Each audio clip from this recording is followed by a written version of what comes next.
출애굽기 14장 말씀입니다. 출애굽기 14장은 그 유명한 홍해 바다 갈라지고 하는 그런 사건이 기록된 그런 말씀입니다. 이 14장에서 우리는 아주 대조적인 두 가지 모습을 봅니다. 하나는 완전히 이렇게 멸망당하는 애굽 군대, 그리고 하나는 구원받는 이스라엘 백성, 두 모습을 봅니다. 무슨 영적으로 볼 때도 하나님의 심판 앞에서 마귀와 또 하나님을 믿지 않고 마귀를 따르는 그런 사람들은 결국 멸망하고 만다는 사실. 그러나 예수님을 믿고 하나님을 따르는 그런 사람들은 구원을 받는다는 것을 우리가 이 홍해의 사건을 통해서도 봅니다. 그래서 흔히들 홍해의 사건은 이 물을 건넌다, 이런 것과 연관해서 세례라고 그렇게 또 신약 성경에서는 그렇게도 표현합니다. 상징한다고. 그래서 우리가 세례를 받느냐 안 받느냐가 구원을 받느냐 안 받느냐와의 굉장히 연관이 있지 않습니까? 예수 그리스도의 이름으로 세례를 받는 것. 그것이 곧 예수님 믿는 것을 말합니다. 세례를 받느냐 받지 않느냐가 결국 구원의 기준이 되는 거죠. 조금 자세히 생각해 보면 이 이야기들을 통해서 왜 애국 군대는 그렇게 물에 수장이 되었는가 하는 그 사실부터 먼저 생각을 해본다면, 그것은 첫째는 하나님이 행하셨던 일을 잊어버렸기 때문에 그렇다는 것입니다. 앞에서 10번의 재앙을 통해서 애굽 사람들, 또 애굽의 바로의 신하들, 또 바로왕, 그걸 다 경험했던 것이죠. 그래서 중간에 바로의 신하들은 아이고 안 되겠습니다 하고 하나님을 두려워하고 이렇게 바로왕에게 이야기해서 이스라엘 백성을 내보내라고까지 했었죠. 바로왕도 결국은 이제 마지막 장자 죽음일 때 내보내긴 했는데, 그러한 하나님의 어떤 행하신 일들을 경험했음에도 불구하고 이들이 또 잊어버린 것이죠. 잊어버리니까 다시 옛날로 돌아가 버리는 것이죠. 그리고 또 한 가지는 잊어버리는 것 플러스 하나님을 두려워하지 않는 것 때문에 그렇습니다. 하나님을 두려워했다면, 하나님을 경외했다면 감히 바로왕이나 그 신하들이 쫓아갈 생각을 안 하겠죠. 가면 우리가 죽는다. 하나님께서 이미 10가지 재앙을 하셨는데 하고 두려워하는 것도 사는 길입니다. 특히 하나님을 두려워해야 하는 것인데, 이 하나님을 두려워하지 않으면 결국 멸망에 이를 수 있습니다. 우리 믿는다고 하는 사람들도 하나님을 경외하지 아니하고 하나님을 두려워하지 아니하고 또 하나님이 행해 주셨던 그 놀라운 은혜들을 기억하지 않는 사람들은 결국 교만해지고 나중에 자기 마음대로 하다가 그냥 좋지 않게 잘못된 길로 가게 될 수 있다는 것이죠. 그래서 우리는 이 애국 군대의 이 멸망하는 모습에서 이래서는 안 되겠구나 하는 것을 잘 깨달아야 하겠습니다. 그리고 특별히 한 사람의 지도자가 참 아쉽다는 것이죠. 그 중에서도 바로왕이 결단을 잘했으면 애꿎은 자기 군대들이 그렇게 다 죽임을 당하지 않았을 것입니다. 또 바로의 신하들도 좀 조언을 잘했으면 그렇게 하면 안 된다 했으면 좋은데, 여기에 보니까 이 장면에서는 바로의 신하들까지 덩달아서 바로왕하고 같이 막 부추겨가지고 우리가 내보냈지 아까워하면서 쫓아가자 했다는 것이죠. 그래서 제대로 된 지도자가 부족할 때는 결국 백성 전체는 멸망으로 가게 된다는 것입니다. 이와 대조적으로 이스라엘 백성이 어떻게 구원을 받았는가? 이들은 하나님의 존재를 믿고는 있었습니다. 이 여러 가지 경험을 통해서 하나님의 존재를 믿고 이 뒤에서 막 애국 군대가 쳐들어올 때 하나님께 부르짖었다는 것이죠. 이스라엘 백성이. 그러나 그것만 갖고는 부족하다는 것입니다. 우리가 부르짖어 기도하는 것만 갖고는 부족하다는 것입니다. 그 기도에는 믿음이 포함되어야 된다는 것이죠.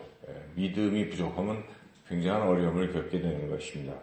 이스라엘 백성은 지금 이 순간에는 믿음이 부족해서 아무리 애국 군대가 쳐들어와도 하나님이 개입하시면 애국 군대를 물리치실 수 있다 하는 이런 믿음을 가졌어야 되는데 이 믿음이 좀 부족했던 것이죠. 그래서 부르짖어 놓고 모세에게 원망하기를 모세 너 때문에 우리가 죽게 됐다.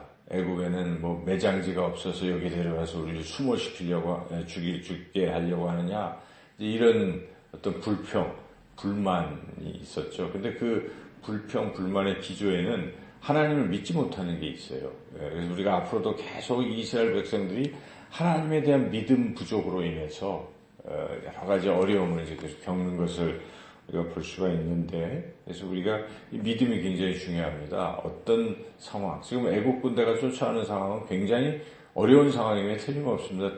앞에는 바다, 뒤에는 군대가 오니 뭐 꼼짝없이 죽은 상황입니다. 세상적 판단으로.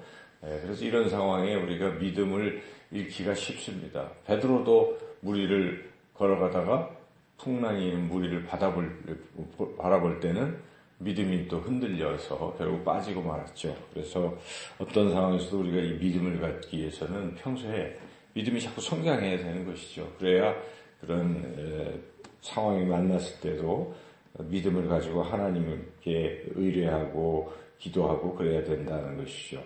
여기에 또 이스라엘 백성이 이렇게 돼서 이스라엘 백성이 구원받기 참 어려운 상황이 됐어요. 믿음이 없어서 꼼짝없이 죽게 됐는데, 그러나 위대한 지도자 모세가 있었기 때문에 이스라엘 백성은 구원을 받을 수가 있었습니다. 모세의 믿음이죠. 다른 게 아닙니다. 하나님에 대한 절대적인 믿음이 있었기 때문에 이스라엘 백성이 다 같이 구원을 받은 것이죠. 이 모세의 믿음을 그가 하는 말을 통해서 그 믿음을 볼 수가 있는데요. 여기에 보면은 13절이죠. 13절, 14절, 14장 13절, 14절 같이 한번 읽어보겠습니다. 모세가 백성에게 이르되 너희는 두려워하지 말고 가만히 서서 여호와께서 오늘 너희를 위하여 행하시는 구원을 보라. 너희가 오늘 본 애굽 사람을 영원히 다시 보지 아니하리라. 여호와께서 너희를 위하여 싸우시리니 너희는 가만히 있을지니라. 가만히 있어도 구원받게 된다. 이것은 모세의 그 큰 믿음을 나타내는 것입니다. 모세는 지금 하나님을 믿었어요. 그 10가지 재앙을 통해서 하나님의 능력을 모세는 분명히 보았고 그 하나님을 믿은 것입니다. 그래서 이들이 와서 다 죽게 될 것까지 내다보고 있는 것이죠. 하나님이 그렇게 하실 것이다. 어찌 보면 이 홍해 바다를 하나님이 가르칠 것이라는 것도 염두에 두고 있는 것이죠. 그들이 죽임을 당하면, 아니면 하나님께서 오는 군대에 무슨 번개나 뭐 이런 것들을 천둥 번개로 다 이렇게 하실 수도 있고 불을 내리지, 여러 가지 방법이 있지만 구체적인 모르지만 모세는 하나님이 행하실 것이다. 이런 절대적인 믿음을 가진 것이죠. 그래서 그 순간에도 백성들을 안정을 시키고 두려워하지 말라. 하나님이 행하신 것을 보기만 해라. 지도자는 이래야 되는 것이죠. 모세와 같은 지도자. 그런 지도자가 필요한 것입니다. 그럴 때 공동체가 사는 것입니다. 이 나라가 굉장히 지금 누란의 위기처럼 어려울 때에도 지도자는 어떤 절대적인 믿음을 갖는 그런 게 있어요. 흔들리지 말아야 되는 것이죠. 무엇보다도 하나님에 대한 믿음을 가져야 되는 것이죠. 그럴 때 백성들이 구원의 길로 들어설 수 있다는 것이죠. 그래서 여기서 우리가 오늘 본문에서 이 모세의 그런 큰 믿음을 또 보게 된 것이죠. 그리고 한편 또 이게 하나님의 어떤 섭리와 인도하심을 우리가 또 깨달아야 됩니다. 사실은 하나님께서 이렇게 위기 속의 상황으로 인도하신 거거든요. 그렇죠.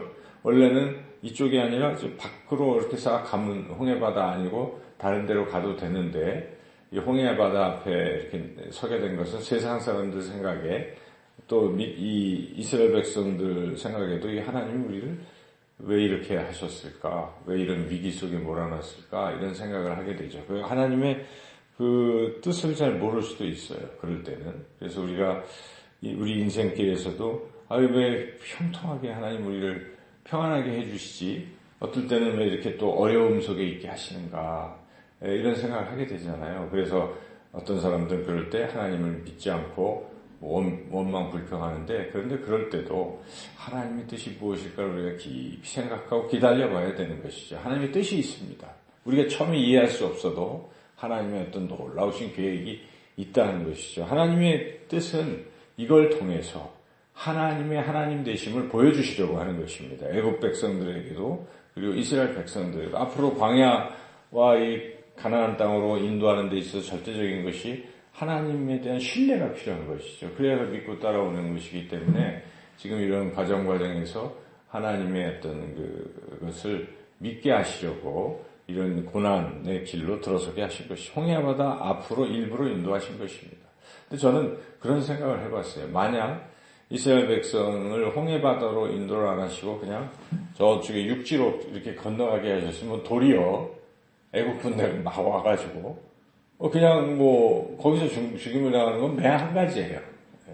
그런데 홍해바다가 있었으니까 갈라져서 건너고 수몰이 되게 됐잖아요. 그래서 어찌 보면 하나님의 그런 계획 속에 있었다는 것이죠. 그래서 지나고 나서 보면은 이게 하나님의 섭리였구나 하는 것을 우리가 깨달을 수도 있는 것이죠. 우리는 이 이야기를 다 알고 있기 때문에 하나님께서 그런 뜻으로 당장 이스라엘 백성들은 그것을 몰랐을 수도 있겠지만 우리는 이걸 더 이미 모든 결과를 알기 때문에 하나님이 그런 뜻도 있었겠구나 하는 것을 짐작은 해볼 수가 있죠. 그래서 오늘 본문을 통해서 우리는 하나님은 우리를 나쁜 길로 인도하시는 분이 절대 아니십니다. 하나님은 항상 우리 보기에는 어렵고 힘들어도 다 우리에게 좋게 하시려고 결과적으로 구원의 길로 인도하시려고 믿음을 주시려고 그런 것을 하나님의 능력을 보여주시려고 고난 속에 두는 거예요. 질병 가운데 있는 사람들이 치료받는 것 그걸 통해서 뭘 느끼게 하나님 나를 고쳐주셨습니다. 그 하나님을 경험하고 평생을 하나님을 섬기고 살아가게 되지 않습니까? 아주 또는 물질적으로 사업이 막 망했던 사람들 있잖아요. 그런데 그런 가운데서 하나님을 신뢰해서 다시 회복되는 경우들도 경험하는 사람들은 그래요. 사업은 하나님 손에 달렸어. 이러고 살아가는 것이죠. 그래서 모든 것이 하나님께 달렸다 하는 것을 믿게 된다는 것입니다. 고난을 통해서. 그래서 여기에 보면 모세와 그 백성이 이런 큰 것을 보고 이제 하나님을 믿게 되었다 하는 것이고 또 하나는 하나님께서 이 백성들이 모세를 좀 믿게 하려고 하는 부분도 있었어요. 모세의 지도자 리더십을 따르게 하려고 백성들이 자꾸 원망하니까 그렇게 하시려고 모세가 지팡이를 이렇게 내려서 이렇게 하게 하신 것을 보면 또 하나님의 그런 계획도 있었다는 것이고 그리고 또 한 가지 중요한 것이 있습니다. 이런 하나님을 경외하는 것 그리고 하나님을 기억하고 경외하고 하나님을 절대적으로 믿는 것 또 한 가지 마지막은 행해야 되는 것입니다. 믿으면 믿음으로 행해야 되는 것이죠. 그래서 하나님께서 행하라고 말씀하시기를 백성을 건너가게 하라 이렇게 명령을 하시죠. 그래서 건너가는 행동을 해야 되는 것이고 그리고 손을 내밀어서 지팡이를 잡고 손을 내밀어서 그 흐르는 바다를 향해서 이렇게 또 선언을 해야 되는 것이고 이러한 일련의 행동들이 필요한 것이 하나님이 그렇게 하라고 하시잖아요. 15절 16절 또 읽어보겠습니다. 여호와께서 모세에게 이르시되 너는 어찌하여 내게 부르짖느냐 이스라엘 자손에게 명령하여 앞으로 나아가게 하고 지팡이를 들고 손을 바다 위로 내밀어 그것이 갈라지게 하라. 이스라엘 자손이 바다 가운데서 마른 땅으로 행하리라. 갈라지게 하고 건너가게 하고 하는 이런 행동을 촉구하십니다. 하나님께서. 결국은 하나님이 아무리 우리를 구원하시려고 해도 우리가 그 믿음을 가지고 거기에 반응을 하지 아니하면 행동으로 표현을 하지 않으면 아무 일도 없습니다. 늘 제가 많이 말씀드리지만 그 요단강을 건널 때도 제사장들이 언약궤를 메고 발을 담갔을 때 갈라졌을 것입니다. 여기서도 믿음을 가지고 홍해 바다에 모세가 손을 내밀었을 때 그리고 백성들을 건너가라고 말을 했을 때 또 그렇게 행동을 옮기려고 했을 때 하나님의 기적은 일어난다는 것입니다. 오늘 이 전체를 통해서 구원받는 사람들의 특징은 하나님을 우선 두려워하는 것이 기억하고 두려워하면서 그 하나님을 믿고 믿음으로 앞으로 진취적으로 나아가는 이러한 것이 곧 구원에 이르게 된다는 것. 특별히 지도자가 참 중요합니다. 백성들은 다 또 이렇게 어려운 상황에서도 지도자가 이렇게 나아가면 또 하나님이 역사하십니다. 그래서 우리가 교회의 지도자라면 그러한 항상 선봉에 서서 믿음으로 나가는 거예요. 지도자들은 그렇게 나가는 것입니다. 그럴 때 교회가, 교회 성도들이 다 믿음의 그런 귀한 은혜를 또 체험케 되고 그렇게 될 줄로 믿습니다. 오늘도 믿음으로 나아가시기를 주님의 이름으로 축원합니다.